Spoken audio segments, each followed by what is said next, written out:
What's up, everybody? Here we go. Sorry about earlier. Everything crashed. I have limited equipment. What can I say? I'm working with what I have, and but here we go. Round two. This is the Red Hot Chili Peppers. The album is Californication. This is Matt Guerra's Music Experience, episode number 6. And I decided to do a little series on the Chili Peppers albums that John Frusciante played on. So he joined the Chili Peppers in '89 when he was 18.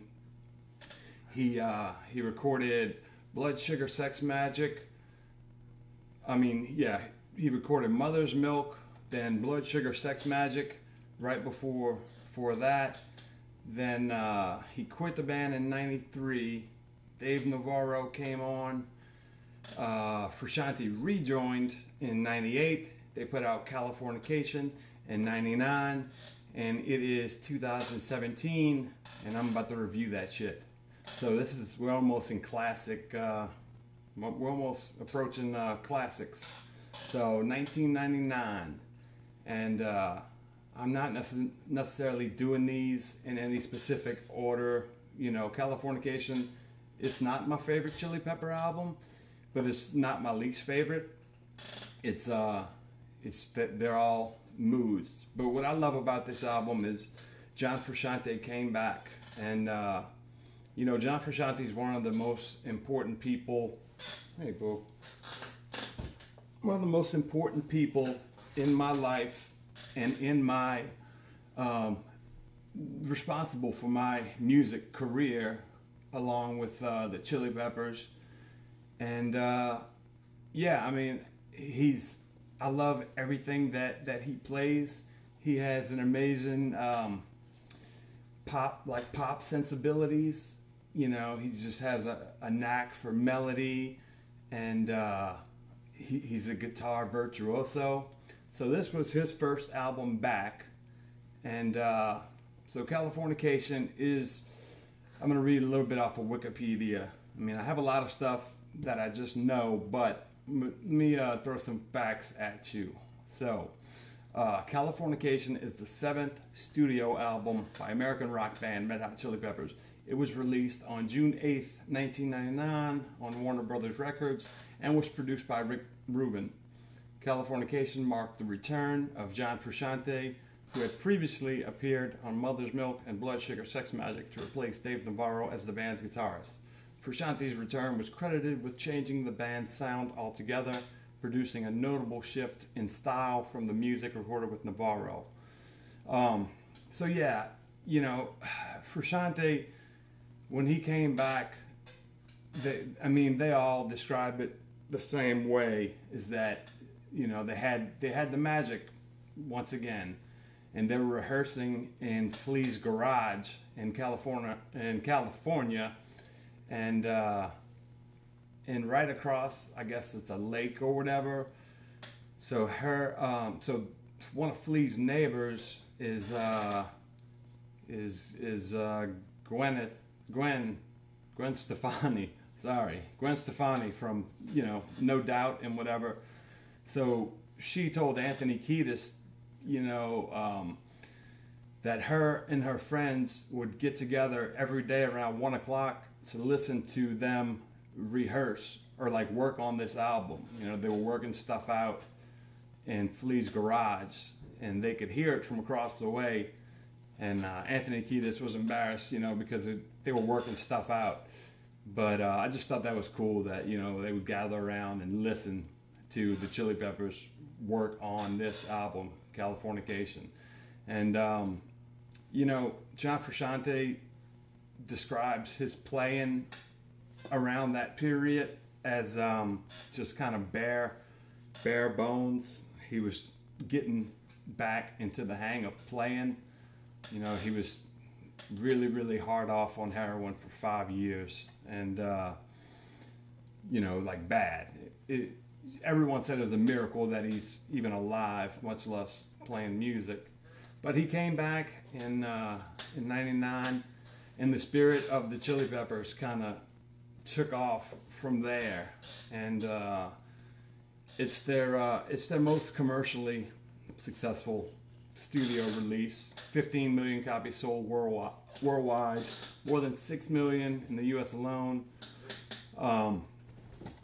So let me break down some of the credits on the album. It was released on June 8th, 1999. Recorded December 1998 through March 1999. Studio is Cello Studios in Los Angeles. Length is 56 minutes, 24 seconds. Producer is Rick Rubin. Singles from Californication.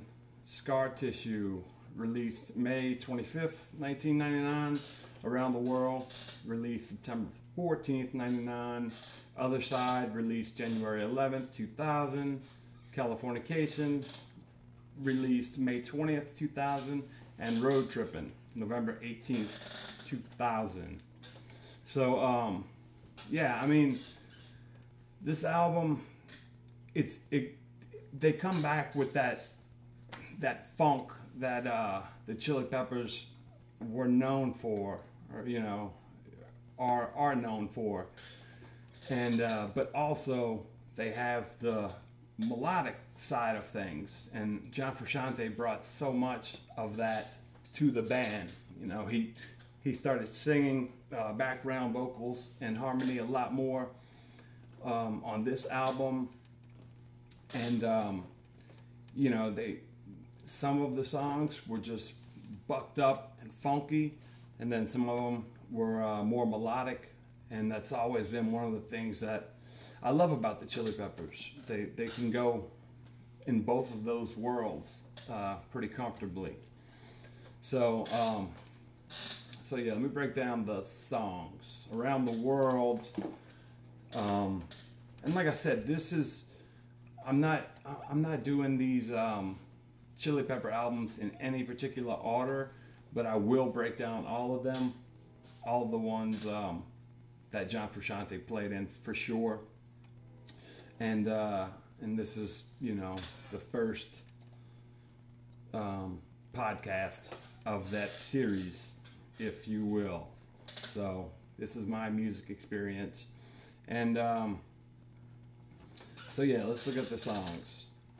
Around the World, Parallel Universe, Scar Tissue is still one of my favorite Chili Pepper songs of all time. I mean, it's still a song that I've heard, I don't know, thousands of times, but I still like hearing it every time. Scar Tissue, it's beautiful. Get on Top, it's a more upbeat, heavy wah pedal, just a funky track. And then Californication, that song almost didn't happen, actually. There's a story that that song just barely made it to the final cut, and they say John Frusciante couldn't figure out the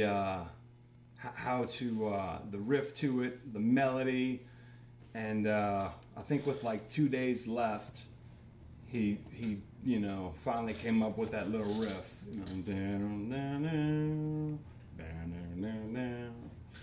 and so yeah, so that song almost never happened, but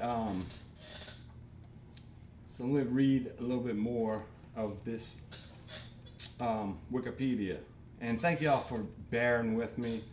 I'm recorded on 3 cameras. I got Periscope, I got YouTube, I got Instagram, and this is all just a work in progress. And I appreciate you guys just listening to me talk about music. So let's see. So Frusciante approached the guitar line present in Scar Tissue as a very simple example of the technique, but I think it's a style that sounds like me. Hold up, what did I miss?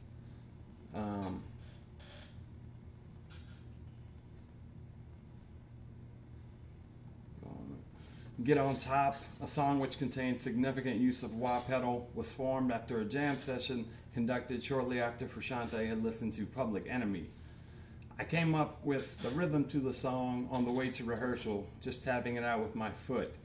The understated guitar solo played in the middle of the song was originally intended to be more noticeable, according to Frusciante, who was playing screaming guitar solos.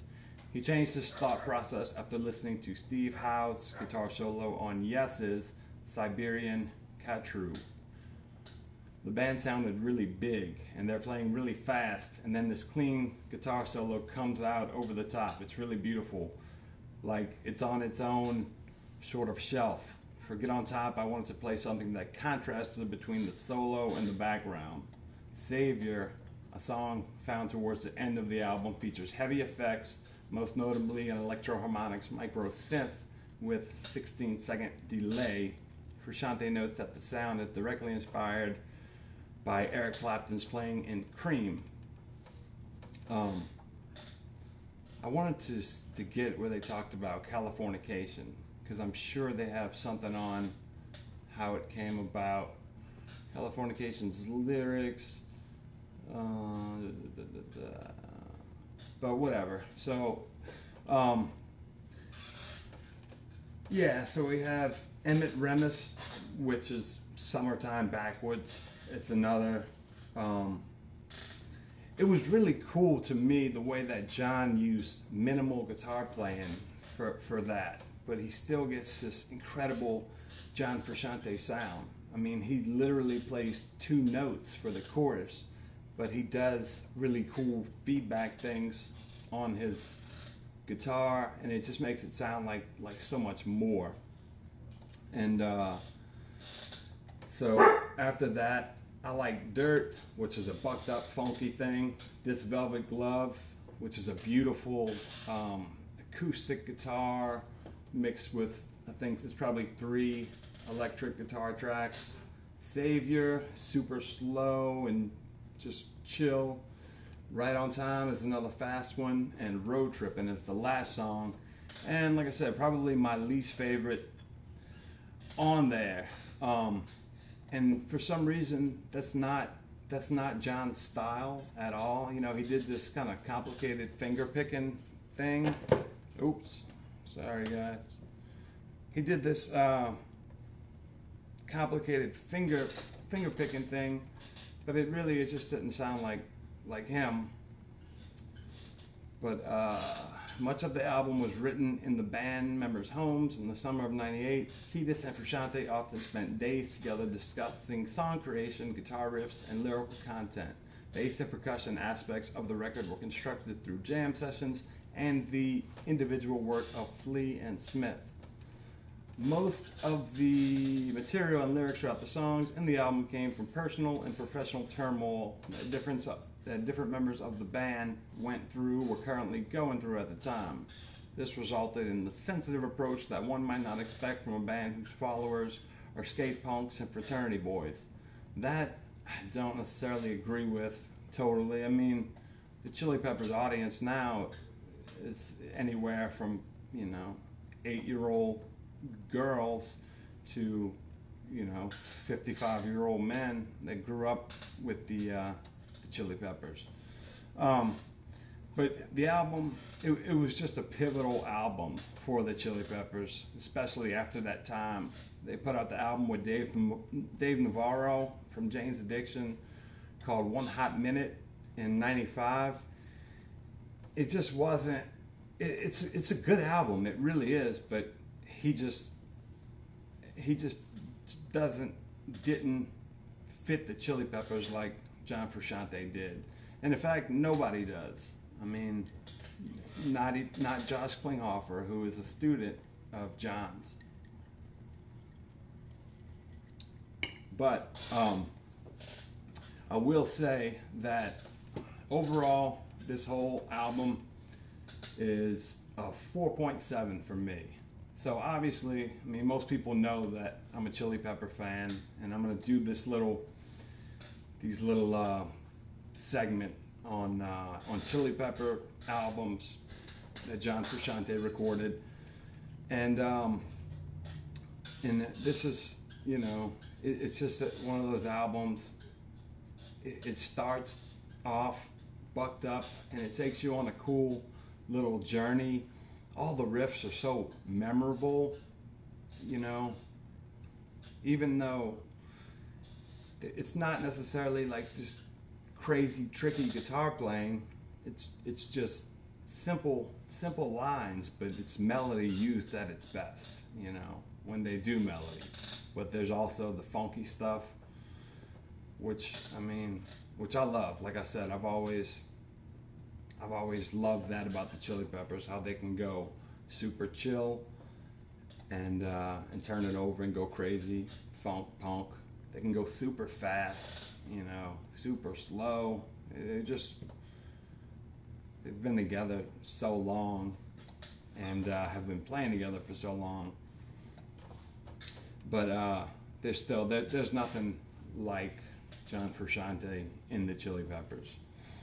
So, Californication, 4.7 for me. My favorite song is probably Scar Tissue. That's in my top 5 favorite Chili Pepper songs. You know, I love,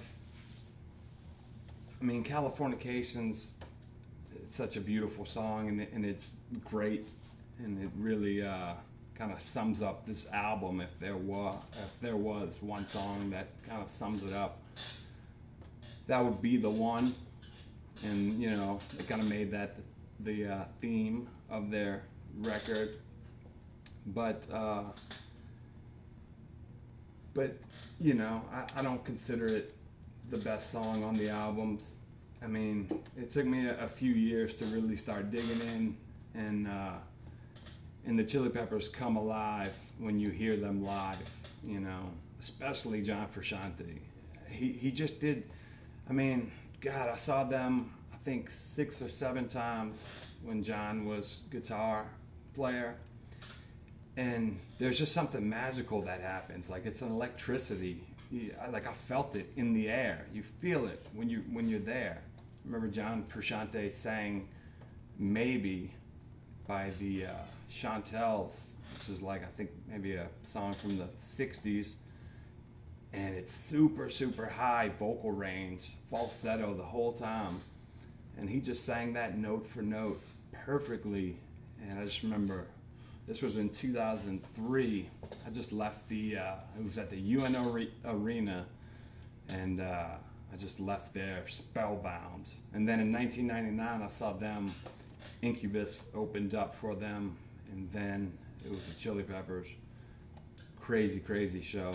I saw them at Voodoo Fest in 2006.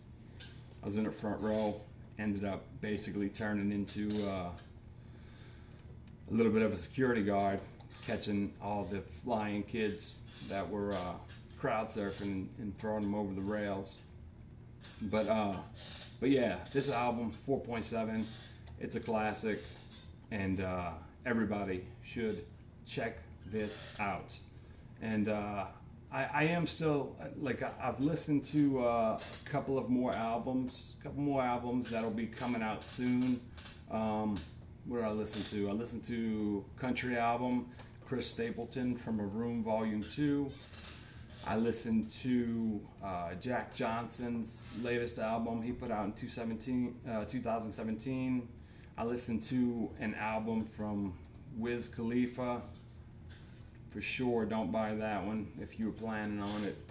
Like I said before, like, there's only so many times you can hear about weed smoke and having the best weed, having the best jewelry, and about strip clubs and shit.